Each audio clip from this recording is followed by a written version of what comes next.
The diplomatic chamber aboard station. Meridian hummed with the usual blend of translated voices and the soft whir of environmental systems.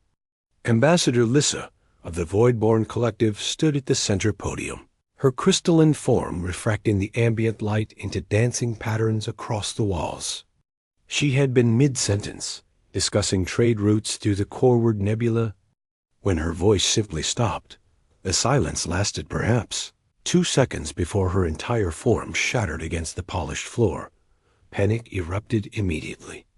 The Voidborn delegation rushed forward, their translucent bodies flickering with distress. Security from a dozen species converged on the scene, weapons drawn but uncertain.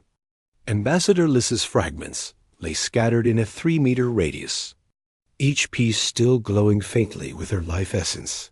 Marcus Webb, the human security officer assigned to the diplomatic wing, was the first to reach the scene. While others shouted conflicting orders and demanded answers, he dropped to one knee beside the largest fragment and studied it without touching anything. "Nobody move," he said quietly, but his voice carried enough authority that the chaos dimmed to urgent whispers. "The ambassador requires immediate medical assistance," declared Counselor Thane of the Voidborn delegation, his crystalline hands trembling. "Our physicians must attend to her at once." "Nobody touches anything until I clear this scene," Marcus replied, his eyes scanning the floor around the fragments. "This wasn't a medical emergency." "How dare you presume?" Thane began, but Marcus cut him off.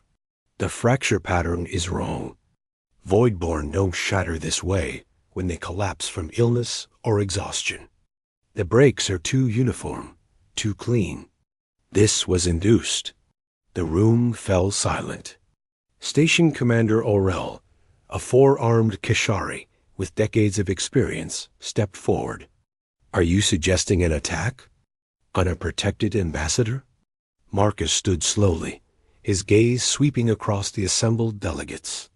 Representatives from 17 different species filled the chamber, all with their own security details, all with potential motives in the complex web of galactic politics. The human had worked station security for 3 years, long enough to know that diplomatic incidents were never simple.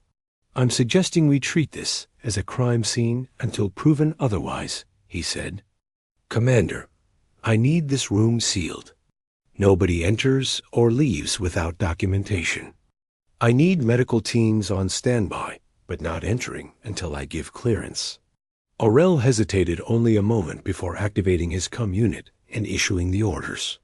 The chamber's doors locked with a heavy thud that echoed through the space. Marcus pulled a small scanning device from his belt and began a methodical sweep of the area around the ambassador's remains. The other delegates watched with varying degrees of impatience and concern. The Keshari tapped their multiple hands against their sides. The Draconid representative hissed softly. The pale ones simply observed with their unblinking eyes. "This is outrageous," protested Ambassador Krill of the Merchant Consortium, his scaled face flushed with agitation. "We are being held prisoner because of your human paranoia. You're being held because someone just attacked an ambassador in what should be the most secure location on this station." Marcus replied, without looking up from his scanner. "If you're innocent, you'll be inconvenienced for an hour. If you're guilty, you'll spend the rest of your life in a detention cube." The scanner beeped softly. Marcus knelt again, this time focusing on a spot approximately 2 meters from where the ambassador had been standing. The polished floor showed nothing to the naked eye, but his device registered trace compounds that shouldn't exist in this environment. "Medical team. I need a Voidborn specialist in here now," Marcus said into his comm. "Bring a containment field generator and full hazard protocols." Within minutes, Dr. Hayes arrived with his equipment. The human physician had spent years studying non-humanoid biology, and the Voidborn were among his specialties. He set up his portable lab with efficient movements while Marcus explained what he'd found. "There's a residue here," Marcus said, indicating the spot. It's being actively absorbed by the floor's cleaning systems, but I caught it before it could fully dissipate. Can you identify it? Hayes ran his own scanner over the area, then carefully collected a sample using a quantum-stable container. His expression grew grim as he analyzed the readings. It's a harmonic disruptor, Hayes said quietly, specifically tuned to void-borne crystalline frequencies. This would cause catastrophic structural failure within seconds of exposure. Poison, Marcus said flatly. It wasn't a question. Worse than poison. This is a weapon designed for assassination. There are maybe 5 labs in the known galaxy that could synthesize something this precise. Marcus straightened and turned to face the assembled delegates. Every eye in the room was on him now. The weight of 17 species' political futures rested on what happened in the next few hours. Dr. Hayes, can Ambassador Lissa be saved? If we can reconstitute her within the next 3 hours and purge the disruptor from her system, yes. But I need to know if there's more of this compound present. If someone tries to finish the job while she's being treated, we'll lose her permanently. Marcus nodded slowly, his mind working through the possibilities. The disruptor had to be deployed close to the target. That meant someone in this room, or someone who had been in this room recently. The security logs would show who had entered and left, but that was hundreds of individuals over the past 12 hours. He looked at the spot where the ambassador had been standing when she collapsed. She had been addressing the assembly, speaking about trade routes. Standard diplomatic business. Nothing controversial enough to warrant murder. Unless the motive wasn't about what she was saying, but about what she represented. The Void-Born Collective controlled 3 of the most valuable resource systems in the sector. Their crystalline biology allowed them to process certain rare elements that other species couldn't safely handle. They were kingmakers in the current trade negotiations, and their position could make or break a dozen economies. Commander Orell, Marcus said, I need the security footage from the past hour. All angles, all cameras in this chamber. Already being compiled, the Keshari replied, his multiple hands working across a holographic interface. But there are 17 delegates here, plus their security details, plus support staff. That's over 50 individuals with access to this space. Then we narrow it down, Marcus said. He pointed to the spot where the disruptor residue had been detected. Whoever deployed this weapon had to be within 2 meters of that location. Cross-reference the footage with that proximity parameter. A holographic display shifted, showing the chamber from multiple angles. The computer highlighted individuals who had passed near the critical zone. The number dropped to 23. Still too many, Orell muttered. Marcus studied the footage more carefully. The ambassador had been moving around the room as she spoke, a common practice for void-born orators. But the disruptor had been placed in a specific location, which meant the attacker had to know where she would be standing at a precise moment. Pull up her speech pattern, Marcus said. Has she given this presentation before? Hayes consulted his datapad. 3 times in the past month. Always the same content, same movements. It's a formal trade proposal. Protocol requires exact repetition to ensure nothing is misinterpreted between species. So anyone who had seen the previous presentations would know exactly where she'd be standing, Marcus concluded. He turned to the assembled delegates. How many of you attended Ambassador Lissa's previous presentations? 7 hands, claws, and appendages rose into the air. Marcus felt his jaw tighten. Still too many suspects, but then he noticed something. One of the delegates who had raised their hand was Ambassador Trell of the Frontier Clans, a species known for their aggressive expansion policies. They had been the most vocal opponents of the Void-Born trade proposal. Trell's territory included several systems that would lose significant value if the Void-Born routes were approved. Ambassador Trell, Marcus said carefully, may I scan your personal effects? The Frontier Clan delegate bristled, his fur standing on end. This is a violation of diplomatic immunity. Diplomatic immunity doesn't extend to murder, Commander Orell interjected. You may refuse, but it will be noted in the official record. Trell's eyes narrowed. For a long moment, Marcus thought he would refuse. Then the ambassador reached into his formal robes and withdrew a small device, placing it on the table before him. I have nothing to hide, Trell said coldly. Marcus scanned the device. It registered as a standard translation enhancer, common equipment for diplomatic functions. But when he ran a deeper analysis, the scanner detected trace amounts of the same harmonic signature as the disruptor compound. This enhancer has been in contact with the weapon, Marcus said, holding up the device. Recently. Impossible, Trell protested. I purchased this unit from the station commissary 2 days ago. It's never left my person. Marcus felt something click in his mind. He turned back to the holographic display and scrubbed through the footage again, this time focusing not on who had been near the critical location, but on what they had been carrying. There, 3 different individuals passing by the spot within 10 minutes of each other. All 3 had been carrying small devices of various types, standard equipment for a diplomatic gathering. But one of them had paused for just a fraction of a second, adjusting something at belt level. Freeze that frame, Marcus ordered. Enhance section 4 Alpha. The image zoomed in on a figure in the formal dress of a junior attach, species unknown beneath the concealing robes. The figure's hand was visible for just a moment as they adjusted their belt, and in that moment, Marcus could see a small spray device being palmed and concealed. That's not one of the delegates, Orell observed. That's support staff. Who's support staff? Marcus asked. The computer ran facial recognition protocols, but the robes obscured too much detail. However, the uniform markings were clear enough. Marcus felt his stomach sink as he recognized the insignia. They're from the medical corps, Hayes said quietly. One of mine. The betrayal in the doctor's voice was palpable.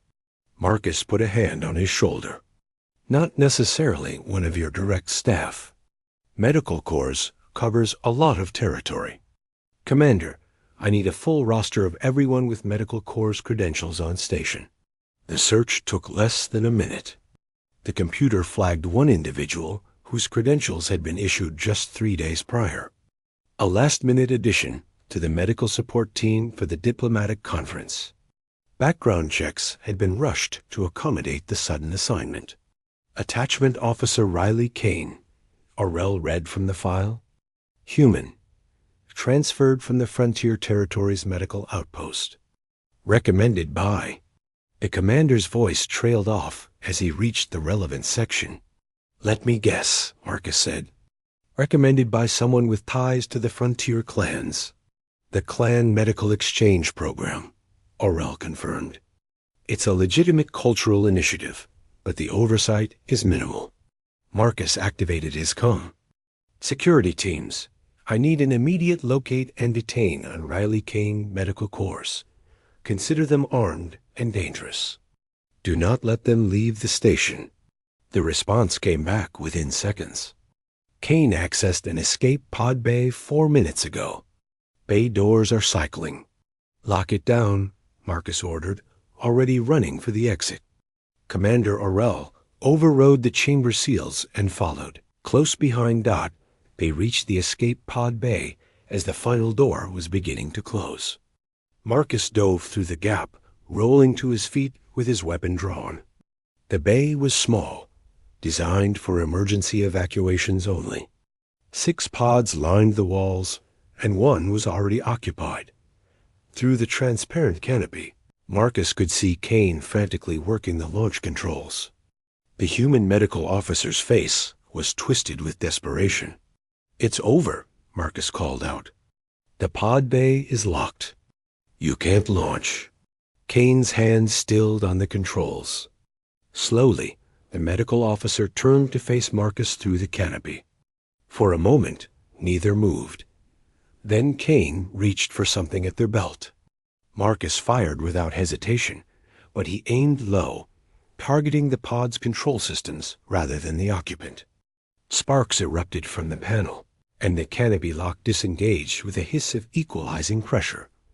Security teams poured into the bay behind Marcus. They extracted Kane from the disabled pod and secured the medical officer in restraints.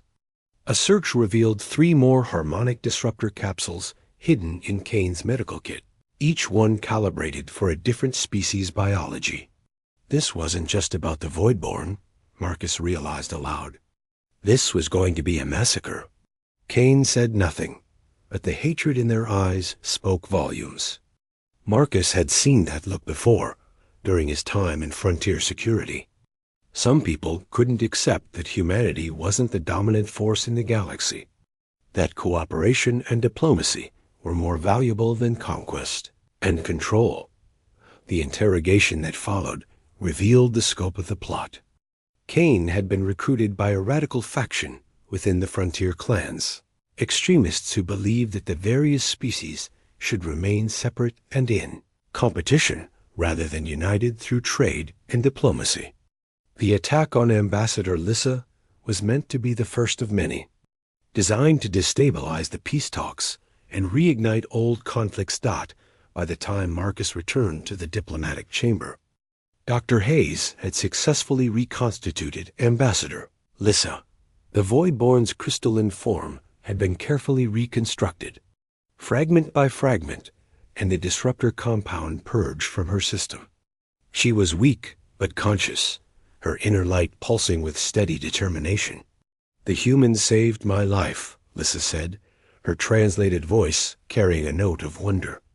"I was told your species was volatile and unpredictable."